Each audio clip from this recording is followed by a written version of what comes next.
Hello, ladies and gentlemen, Nick here, and welcome to my review of Doctor Who Series 6, Episode 12, Closing Time. This episode serves as a sequel to Series 5's 11th episode, The Lodger, which saw the 11th Doctor rent a house, served as a lodger, to Craig Owens, played by James Corden.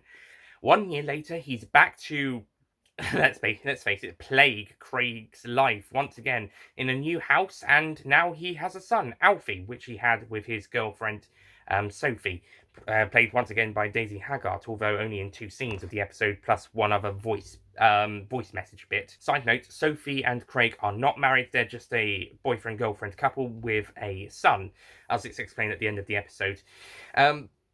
So Sophie has gone off to have a break from looking after Alfie, a much needed break, and Craig attempts to look after Alfie on his own. However, the Doctor turns up on as part of his farewell tour. He's just popping in to say hello to Craig, and discovers that he is now a father. Craig, not the Doctor. Meanwhile, mysterious things are happening around Colchester. The Council are putting in new electrical wires, however the electricity seems to be on the blink, and people are mysteriously disappearing at a nearby department store. And it turns out that the persons responsible for the disappearances and the electrical failures are in fact the Cybermen. We've got another Cyberman story here, and we haven't had a proper Cyberman story since the next Doctor. We've had them cameo in the Series 5 finale, The Pandora Opens in the Big Bang, specifically the former episode, and also in A Good Man Goes to War, where they introduced a new chest designs, the circly ones, which appear here. However, this is the first proper Cyberman story since the next Doctor in 2008. It's also probably the most disappointing new series Cyberman story. Well, some people might argue Nightmare in Silver, some people might argue Dark Waters, Death in Heaven. Let's say it's the one that uses them to the most underwhelming effect for this story, but more on that later. The main focus of this episode is the relationship between the Doctor and Craig. It's a Doctor guest companion. Let's say Craig's a guest companion for this episode. He was a supporting character in Series 5, but in this episode he's risen to the guest companion of the episode position. So it's a relationship between the Doctor and Craig and Alfie, or Stormageddon, Dark Lord of All, as he likes to be known. That's quite funny, by the way. The Doctor speaking baby joke from A Good Man Goes to War reappears here. The Doctor can talk a lot of languages. Cat in last series, and next series he's going to be able to talk horse. Was there any other languages he said he could speak? But anyway, this episode's mainly focused on the Doctor, Craig, Alfie / Stormy relationship with each other, whilst the Doctor investigates what's going on and investigates the mysterious happenings, which ultimately lead him and Craig to capturing a cybermat, which the Cybermen have been using to drain the power to give them power, whilst they've also been climbing up from below the ground to the department store and bringing people down below to convert. However, they are low on power, which is why they're getting power in the first place, and low on parts. It's the whole counter wire, new wires that awoke them, and then they've been seeing the power ever since with the Cybermat. By the way, this is the first appearance of the Cybermats in the TV series since 1975. We did have them appear in the 2010 adventure game Blood of the Cybermen, which also had a different Cyberman chest design there. But in the TV series, we haven't seen a Cybermat since 1975's Revenge of the Cybermen. And to be honest, every time we see a Cybermat, they've had some good uses. We've had good uses in the 2 Patrick Charlton stories, The Tomb of the Cybermen and The Wheel in Space, and again in Revenge of the Cybermen, and they get another good use here. They definitely get better use here than the Cybermen do. So the Doctor manages to capture a Cybermat and eventually attempts to reprogram it after it attacks him and Craig back at their house, and attempts to use it as a way to stop the Cybermen. And by the way, I love the nickname Bitey that the Doctor gives to these Cybermats. It's a nice new design, by the way, a modern one. I prefer it to the Revenge of the Cybermen ones. The Tomb of the Cybermen ones looked like jelly. They were supposed to be metal, but the head bit looked like jelly or gel or something. Can't quite remember what the designs for Wheel in Space were. They might have been something similar, but I think this might be the best Cybermat design. It's really good. Also, it turns out to be an upgraded rat or mouse, just like the Cyber Shades were upgraded cats and dogs. So that's pretty interesting. So the Cybermats get a tick, but the Cybermen barely appear in this episode. There's a few shots in them before the half an hour mark, and then when we get down below, they're just in their spaceship. They're not really doing anything. They attempt to upgrade Craig to Cyber Controller, but the Cybermen themselves don't really do anything. They're just there. Unfortunately, they do kill a few people and turn them into Cybermen, but they're just there. You might as well not have bothered having them. It's just an excuse for the Doctor to stick around. If it was a new monster, we'd have to spend a lot of time introducing them. So maybe a returning monster was probably a good idea. But maybe it could have been a villain. Maybe it could have been like the Master or the meddling monk or something. Just someone that's really well established, but could also have a lot more good use. I think maybe if we had a bit more time with the Cybermen, perhaps that could have helped. But unfortunately, it doesn't quite work. Still, it could have been worse. It could have been a monster that hasn't appeared in ages and could have been squandered in their return. So maybe a Dalek or Cyberman or something was the right way to go. In this case, Cybermen.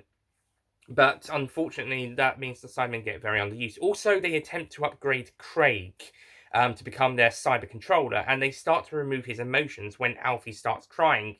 As he's currently being looked after by Val, played by Linda Barron, who appears for her third appearance in Doctor Who. Well, second on screen, third overall, as she previously was the singer in The Gunfighters, the off-screen singer, who sung the Last Chance Saloon song at the start and end of all 4 episodes, and throughout parts of those episodes as well. And then she returned to play Captain Rack in Enlightenment, which is easily her best performance in Doctor Who. But she's really nice and sweet as Val. She's a nice, fun supporting character. I'll get back to supporting characters later, but as I was saying, Alfie is crying probably because he's missing his dad or something, or being scared by the power shortage, and that somehow allows Craig to fight against the conversion, whilst, even though they've removed all the emotions and they've started on the actual proper upgrade, but now Craig's somehow able to fight back because he hears his son crying. If it wasn't for the fact that the emotions have now been completely removed and the conversion has started properly, it could have worked. It could have made sense. The power of love overthrowing the Cybermen, but because the process is already en route is already partly underway, it doesn't really work. According to the Torchwood episode Cyberwoman, yes, the episode where we get cyber breasts, and a partially naked Cyberwoman. Yeah, I'll get onto that when I do the Torchwood reviews, okay? But in that episode, there is a bit of Cyberman body horror, which is probably the most Cyberman body horror in any Doctor Who episode on screen, although Real Time does come a close second. But in that episode, they do explain that there is no going back from the conversion. Once the conversion has started, once they've had their emotions wiped and they start becoming a Cyberman, that's it. There's no going back, apart from if you're Yvonne Hartman. With this episode, so it doesn't really make sense here how Craig can somehow fight back not only fight back the conversion, but he's completely fine. All the emotion should have been gone, and it should have started converting him, but he's fine. He turns out to be fine. If they hadn't said the emotions had gone and started work converting him, then maybe it would have made sense. It's also a really, really, really rushed ending. Because where the emotional feedback somehow is able to... it's established in Series 2 that the emotional feedback can destroy the Cybermen if the emotional inhibitors are destroyed, but here, it's just randomly activated and the Cybermen just go berserk and then blow up, and then the ship blows up. It's just a really ruddy, rushed ending, and the Doctor and Craig getting out of there, it's so rushed. Oh, you poor Cybermen, you've not been treated at all really that well in this story, have you? The ending... Thankfully, the rest of the episode is not as bad. I think the drama between the Doctor and Craig and Alfie, as well as the comedy throughout, is really good. We've got some fun moments between them. We've got some good supporting characters. Besides Val, we've also got George, the security guard, who's quite likeable for the moment he's on screen, and also this very Essex girl, shop assistant, who's there. You can decide whether you like her or not. She's all right, I guess. And that's really about it for supporting characters. Yeah, I was bigging it up earlier, wasn't I? Well, not really. Not as good as the supporting characters in the last episode now, is it? But still decent enough. They're good enough. They'll do. Val's the most notable one because it's Linda Barron back for the third time. Yay! And also Amy and Rory get a cameo, as they're now no longer the incumbent companions until Series 7 starts up. Then they just make a cameo appearance. Well, you've got to have an excuse to have their names in the title sequence, and they're not changing it to just Matt Smith or Matt Smith and James Corden. It was still Matt Smith, Karen Gillan, and Arthur Darvill, so got to have them in the episode somewhere. I do love the touch that Amy is now a model, and she's modelling for a perfume called Petronor, or is it Petrichor, which is the word that was used to describe the smell of dust after rain in The Doctor's Wife. Plus, it's the slogan is "For the girl who waits," or "The girl who waited," which is a nice nice tie-in with Amy Pond. So that's pretty good, and her modelling career does make another appearance in Series 7, although she keeps swapping jobs in Series 7 Part 1 for some reason, but she will be a model once again, but we will see her doing some modelling at the start of Series 7. I'll talk about that one. Well, I might talk about that when we get to the Asylum of the Daleks. Overall, a closing time in the first two thirds of the episode is a fun, entertaining comedy drama between the Doctor and Craig, whilst also investigating the Cybermen and their activities, and with the Cybermat stuff. And there's some really great motions when the Doctor is talking to Craig and or Alfie, and talking about stuff. There's a really great bit when he's talking to Alfie when Craig's gone out, and he's just talking about life and the Cybermat slowly but surely reactivating itself. And then after the really cool bit where the Doctor and Craig have to fight it off, he then reflects on his life to Craig and then admits that he is going to die soon, but Craig's already gone to sleep. So then he leaves them to it and then goes off to fight the Cybermen. However, the last third is rushed. It is so rushed. It just feels like they just wanted to get it out of the way so that they can have the final couple scenes that will tie in with the series arc. It just feels like they didn't care about the Cybermen once they got to this point. It got to the point where the Doctor finds the Cybermen. Time to wrap it up so we can have our series arc connection scenes at the end of the episode. Okay, here's a rushed ending with the Cybermen. That's probably my biggest problem with this episode. It rushes the ending. It does so much good stuff to begin with the character building, but then they decide to rush the ending of what the actual plot's about, because with the whole Sideman stuff, I suppose the plot is the Doctor-Craig relationship, Doctor-Craig Alfie, but you've still got the Sideman plot in there that they're supposed to be investigating. That's why they're together investigating. That's what they're doing. That's why they're having the character drama, because they're investigating the Cybermen together. And it comes out as a massive disappointment. This episode is more disappointing than bad, because you get so much good... Sorry, there's a very loud aeroplane outside. Because there's so much good stuff in the first two thirds, but then we get to the third, and it's just a rush. It's a rush and a mess to get it all done out of the way. The Cybermen are treated badly. Craig's actually treated badly. And it just feels like a pretty poor excuse for a climax. This is probably the worst climax of a Doctor Who episode since... Wow. I'm not quite sure how long since. Possibly Dragonfire. Possibly Time of the Ronnie. There's not been that many bad climaxes, but I think this is definitely the worst of the new series' climaxes at this point in time, towards the end of Series 6. This is the worst climax of a Doctor Who episode of the revived series at current time of when this episode aired, and probably the worst climax since, if not Dragonfire, then Time in the Rani. Possibly, maybe even further back in time than that, possibly. But yeah, this is definitely one of the worst climaxes to a Doctor Who episode, because it's rushed. It does not take a break. It does not slow down. It does not do the Cybermen right. I mean, there's implications to this. This just 6 Cybermen is enough to take over the world, but still, the emotions from the Doctor and Craig are right, and their confrontation is all right, but it just it's just rushed. The Cybermat stuff being reprogrammed comes to nothing. The cyber conversion thing is just chucked out the window. Never mind what Torchwood said. What about what the other episodes of Doctor Who said about the conversion thing? And it just feels a bit insultive to the characters. Maybe Craig should have died. That could have been an angle they could have gone down. Maybe Craig should have died, and that's what motivates the Doctor to accept his fate. Although there will be another character, another fan favorite character. I'm not saying Craig is a fan favorite character. Well, maybe he is. Maybe some fans love him, but there's definitely a fan favorite character that almost everyone, if not everybody, loves. That will be able to persuade the Doctor without having to do anything. I'll talk about that next time, because that's going to be a scene that requires its own couple of moments talking about it, a few seconds talking about that. But if Craig had died here, perhaps that would have been the motivation for the Doctor to accept his fate, especially after the events of the last episode, where he then decided to drop Amy and Rory off at home. It probably would have been a more darker ending as well. Definitely a more darker ending where the Doctor fails completely, as opposed to just being restrained here. Oh yeah, and the Doctor's just restrained here. Yay, I guess. But that could have been a good angle to go down.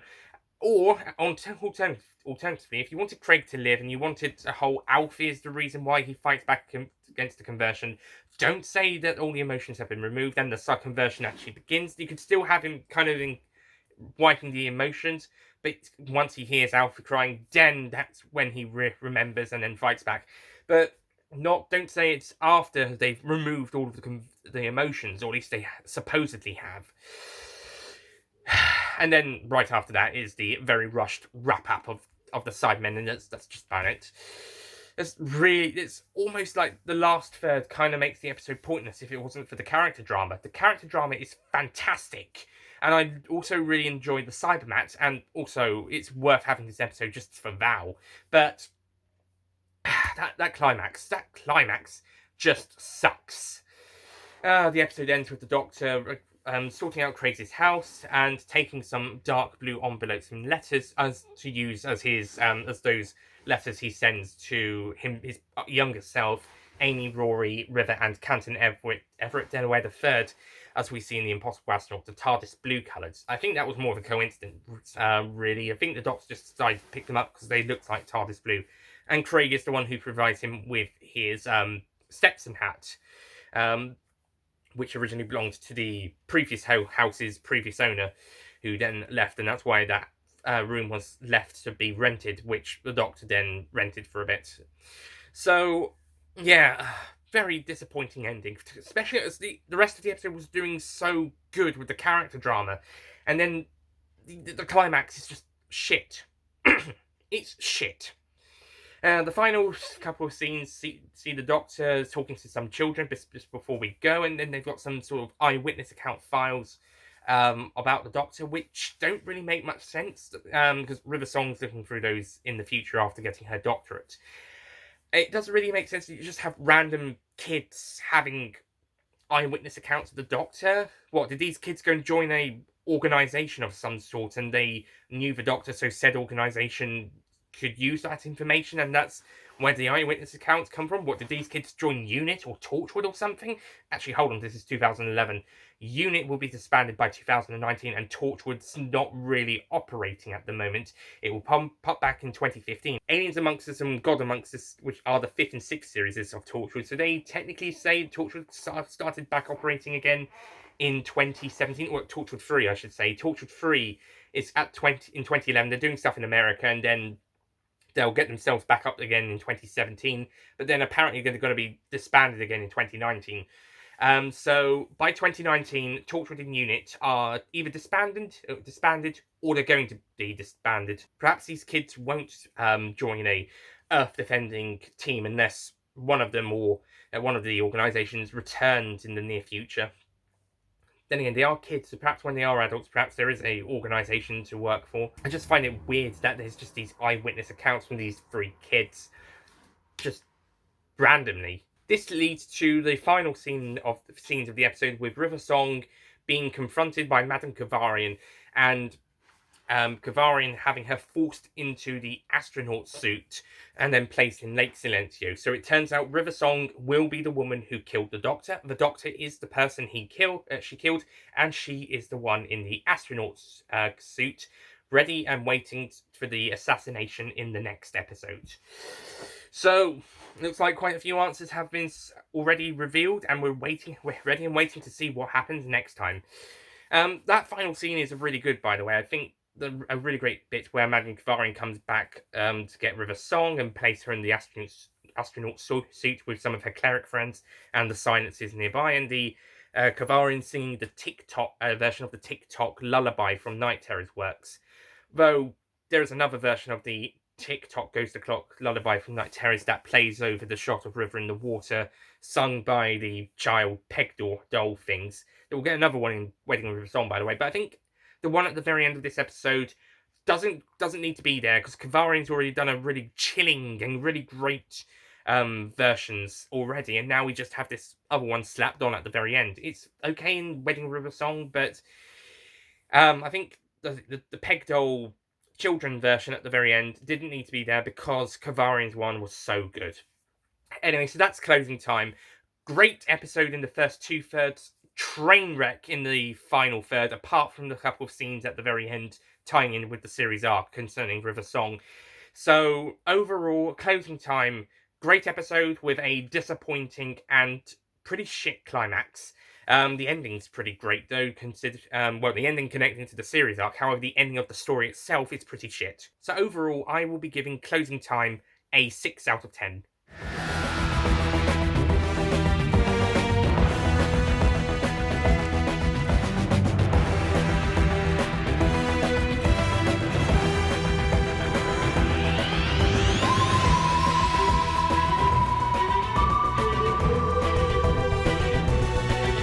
I was originally going to give this a 7 out of 10. However, as great as the first 2/3 of the episode are, I loved, well, I don't love them, but I really like the first 2/3. I think they're really great and really enjoyable and quite fun.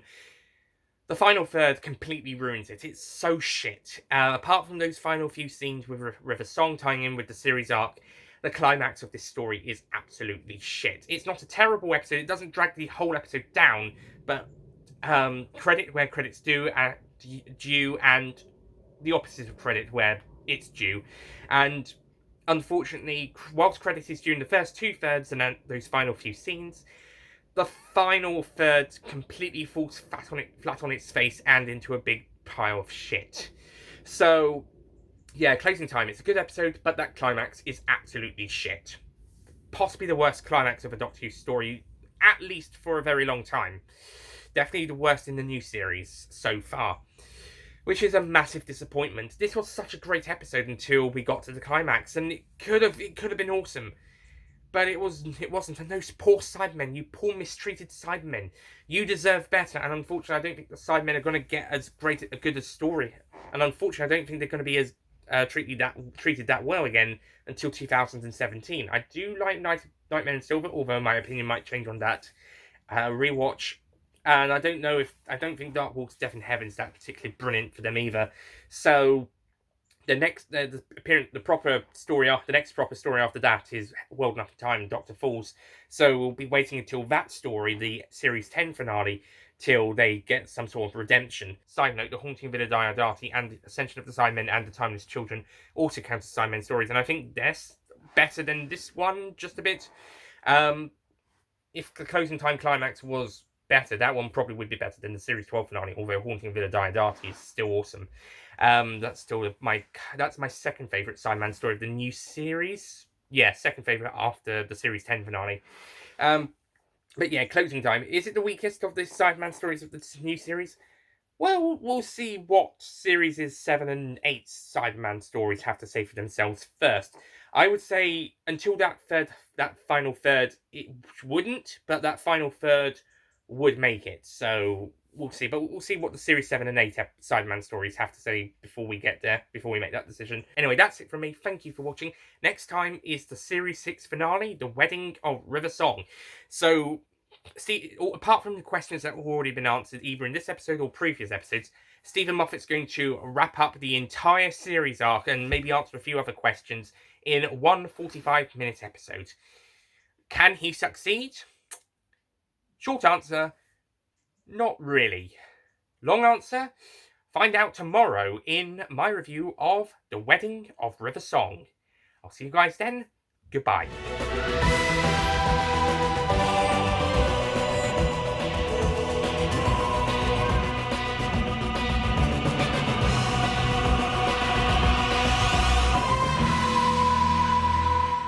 Don't forget to click below to subscribe to the official Nicholas Payne Retro YouTube channel.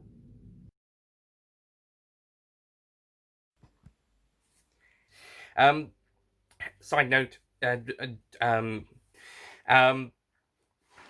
it's that's who sung the Last Chance Saloon song at the start and end and during parts of that story, Ovi at the start and end, who sung the song. It's the scenes with the other supporting characters like George the security guard and this one very Essex girl shop assistant are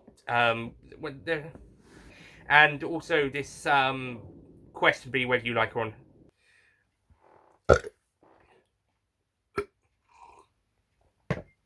if the Aliens Amongst Us and God Amongst Us series is counter series 5 and 6, which I think they do. Christ. So maybe these kids won't get to appear in a. So maybe these.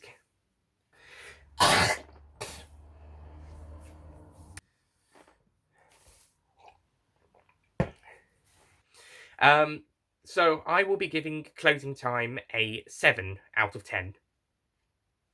Yeah, it gets a 7 because it was so good and so fun and so likeable to begin with. It's just once we get to half an hour in, apart from those final few scenes tying into the series arc, it gets shit.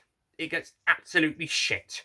So, yeah, I can't say it's a shit episode overall. I can't say it's a terrible episode because the first 2/3 were brilliant. It's that final third, apart from the scenes at the very end tying with the series arc, that let it down so badly. Maybe I should have given this a 6 then. Actually, yeah. Actually, on second side note, I think the series 12 finale, Ascension to Simon, and side note, as shut up. So that's it from me. Thank you for watching this review. Next time, it's the series 6 finale, The Wedding of River Song. Shut up! Sorry, a bloody bird outside. Shut up! Bloody thing. Anyway, next time is the series 6